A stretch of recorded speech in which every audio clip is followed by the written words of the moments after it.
Hello everyone, welcome to తాలింపు studio reviews. ఇవాళ నేను మీ ముందుకు తీసుకొచ్చిన సినిమా బాపు. ఇది బ్రహ్మాజీ గారు మెయిన్ లీడ్ గా చేసిన సినిమా అనమాట. అండ్ ట్రైలర్ చాలా ఇంట్రెస్టింగ్ గా అనిపించి ఈ సినిమా మనకు ఓటీటీలో జియో హాట్స్టార్ లో అవైలబుల్ ఉంది.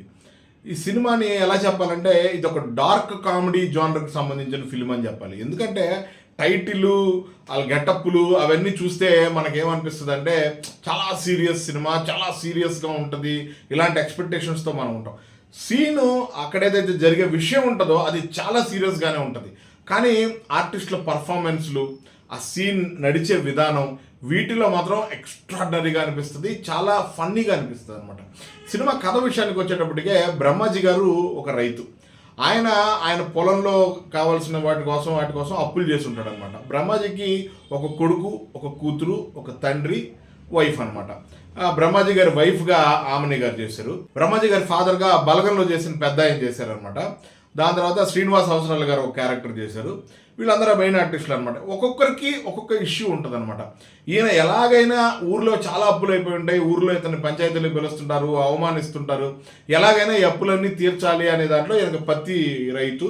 పత్తి అంతా దగ్గరికి వచ్చిన తర్వాత కొడుకు చేసిన చిన్న నిర్లక్ష్యం వల్ల ఆ పత్తి అంతా వర్షానికి ఇదైపోయి సూసైడ్ చేసుకునే పరిస్థితికి వస్తారనమాట. ఎందుకంటే ఆ సూసైడ్ చేసుకుంటే తెలంగాణ ప్రభుత్వం ఇచ్చే ఆ 5 lakhs ఎక్స్క్రిషన్ పెట్టుకొని కొంత అప్పు తీర్చేసి కొంత ముందు ఫ్రీ అవ్వచ్చు, నా ఫ్యామిలీ అన్నా బాగుంటుందని చెప్పి సూసైడ్ చేసుకోవాలని బ్రహ్మాజీ గారు నిర్ణయించుకుంటారు. ఈ క్రమంలో వాళ్ళకే వైఫ్ అండ్ హస్బెండ్కి ఒక ఆలోచన వస్తుంది.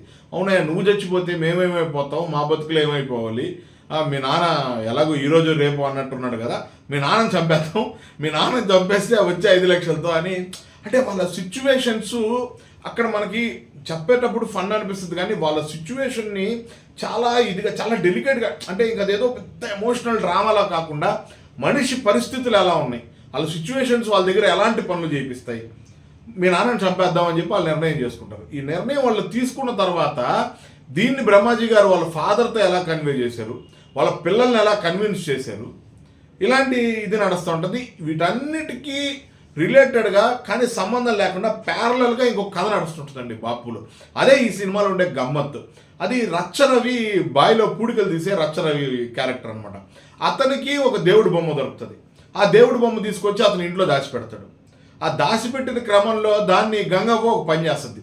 ఇప్పుడు ఈ బొమ్మ కోసం రచ్చరవి ఎత్తుక్కుంటా ఉండడం, ఆ బొమ్మ వీళ్ళ దగ్గరికి వచ్చి అసలు ఏం జరిగింది, ఆ కథకి రచ్చరవి కథకి ఏంటి రిలేషన్ అనేది తెలుసుకోవాలనుకుంటే మనందరం చూడాల్సిన సినిమా బాపు. చాలా ఎక్స్ట్రాడినరీగా, చాలా మంచి ఎమోషన్స్తో, చాలా మంచి పర్ఫార్మెన్స్లు ప్రతి ఒక్కరండి.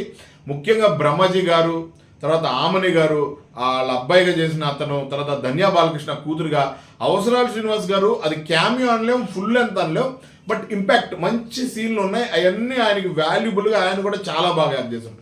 వీళ్ళందరూ ఒక ఎత్తు అయితే ఆ తాతగారుగా అదే ఏదైతే బ్రహ్మాజీ గారి ఫాదర్ క్యారెక్టర్ చేసిన ఆయన ఉన్నారో, బలగంలో చేసిన ఆయన పేరు నాకు తెలీదు, సారీ, ఆయన మాత్రం దీంట్లో రిమార్కబుల్ పర్ఫార్మెన్స్. బాపు అని ఆయన కోసం ఈ సినిమాకి టైటిల్ పెట్టారు. Extraordinary Telugu cinema. ఇది థియేటర్లో సక్సెస్ కాకపోవడం నిజంగా బాధాకరం. ఇలాంటి సినిమా కానీ మలయాళంలో వచ్చుంటే కనుక అందరూ ఆహా ఓహో సూపర్ అని భుజాల మీద ఎత్తుకునేవాళ్ళం.